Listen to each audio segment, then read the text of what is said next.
கடவுளே! அஜித்தே! அவர தாங்க நம்ம இன்னைக்கு மறுபடியும் பார்க்க போறோம். கார் பந்தயத்தின் போது மீண்டும் விபத்து. நூலிழையில் உயிர் தப்பினார் நடிகர் அஜித்குமார். நடிகர் அஜித்குமார் கார் பந்தயத்தில் கலந்து கொண்டபோது விபத்தில் சிக்கியதாகவும், இருப்பினும் அவர் காயமின்றி நூலிழையில் உயிர் தப்பியதாகவும் தகவல் வெளியாகியுள்ளது.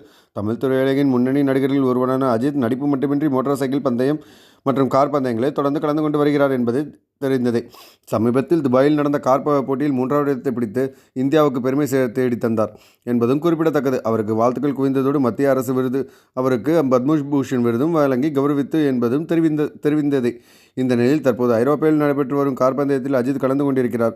அந்த பந்தயத்தின் போது அவரது கார் திடீரென விபத்துக்குள்ளானது. இது குறித்து வீடியோ இணையத்தில் வைரலாகி வரும் நிலையில் அஜித் எந்தவித காயமும் இன்றி உயிர் தப்பினார் என்றும் அவர் நலமாக இருப்பதாகவும் அவரது அணியின் தரப்பினர் தெரிவித்துள்ளனர்.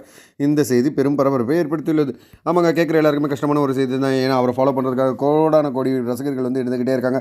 அதுவும் பார்த்திங்கன்னா அவரோட நடிப்புக்காக அவ்வளோ இயங்கிக்கிட்டு இருக்காங்க. அவர் ஸ்க்ரீனில் வந்தால் மட்டும் போதும் அப்படிங்கிறத வந்து நினச்சிக்கிட்டே வந்து நிறைய பேர் வந்து வாழ்ந்துட்டு இருக்காங்க.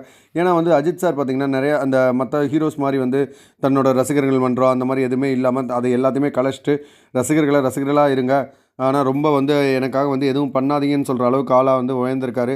இந்த ஒரு பெரிய குணமே அவரை வந்து பார்த்திங்கன்னா ரொம்ப ஒரு பெரிய ஆளாக வந்து வளர்த்துட்ருக்கு. அது மட்டும் இல்லாமல் இந்தியாவுக்கே வந்து பெருமை தேடி சென்றவர் தான் வந்து நம்ம அஜித்குமார் சார்.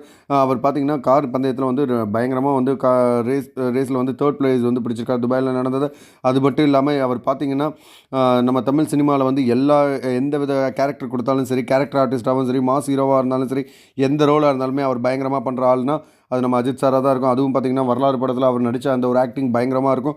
அதே ஆக்டிங்கை வில்லன்லேயும் பார்க்கலாம். நம்ம வில்லனில் அதுக்கு மேலே நடிச்சிருப்பார். இப்போ சிவா கூட சேர்ந்து அவர் கொஞ்சம் வந்து ட்ராக் மாதிரி வேறு கதைகளில் வந்து போயிருந்தாலுமே இப்போ மறுபடியும் ஒரு நல்ல ட்ராக்கில் வந்துட்டுருக்காரு அப்படின்னு சொல்லி நம்மளுக்கு வந்து தெரிய வந்துட்டுருக்கு. ஸோ அவர் மீண்டும் ஒரு நல்ல படங்களை கொடுத்துக்கிட்டு அவர் பயங்கரமாக வருவாருங்கிறது எனக்கும் தோணுது. அவர் வந்து தொடர்ந்து வந்து பார்த்திங்கன்னா ஆக்ஷன் பிளாக் அப்படிங்கிறதே வந்து இருந்ததுனால அவரோட 17 படத்தில் பார்த்திங்கன்னா வெறும் போலீஸாகவும் இல்லைன்னா டானாகவும் மட்டுமே நடிச்சிருந்தார். அதை மட்டும் மாற்றி இப்போ வந்து விடாமுயற்சிங்கிற படத்தில் ஒரு சாதாரண மனுஷனாக நடித்து அவங்களுக்கு ஒரு சாதாரண மனுஷன் வந்து பிளாஸ்டானால் எந்த அளவுக்கு ஆகுங்கிறத வந்து நடித்து காட்டியிருக்காரு. அடுத்து குட் பேட் அக்லின்னு சொல்லி அடுத்த படம் வருது. அது ஃபுல் அண்ட் ஃபுல் ரசிகர்களுக்காக வந்து பயங்கர ட்ரீட்டாக இருக்குங்கிறது வந்து எல்லாருமே நினைச்சிட்ருக்கோம். ஸோ அதோட ட்ரெய்லர் அண்ட் இதெல்லாமே அப்டேட்டிங்காக வந்து வந்துட்டுருக்கு. அது எல்லாத்தையும் பற்றி நம்ம பேசலாம். அதுக்காக வந்து நம்ம வெயிட் பண்ணிட்டு தான் இருக்கோம். ஸோ அவரோட ட்ரெய்லர் வந்து எப்போ வரும் எப்படி வரும்லாம் தெரியாது. திடீர்னு பார்த்திங்கன்னா 12/1 10/7 அப்படின்னு சொல்லி ஏதாவது ஒரு நேரத்தில் வந்து வெளியிட்டுருவார்.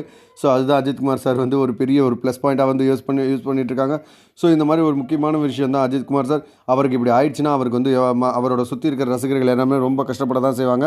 ஸோ அவர் அடுத்தடுத்து வந்து இன்னும் நிறையா கார் ப்ரைஸும் சரி, பந்தயத்துலேயும் சரி கலந்துக்கிட்டு நிறையா ப்ரைஸ் வாங்கணும். அது மட்டும் இல்லாமல் சினிமாலையும் இப்போ பல விருதுகளை வந்து வாங்கணுங்கிறது எங்களோட கருத்து. அதே மாதிரி நீங்களும் நினச்சிங்கன்னா இந்த சேனலுக்கு ஒரு சப்ஸ்கிரைப் பண்ணிவிட்டு இந்த வீடியோக்கு ஒரு லைக் கொடுத்துருங்க. வேண்டும் மறக்காம உங்கள் ஃப்ரெண்ட்ஸ் அண்ட் ஃபேமிலி எல்லாருக்குமே இந்த வீடியோவை ஷேர் பண்ணிட்டு அடுத்து என்ன வீடியோ வேணுங்கிறத கமெண்ட் பண்ணிடுங்க. தேங்க்யூ.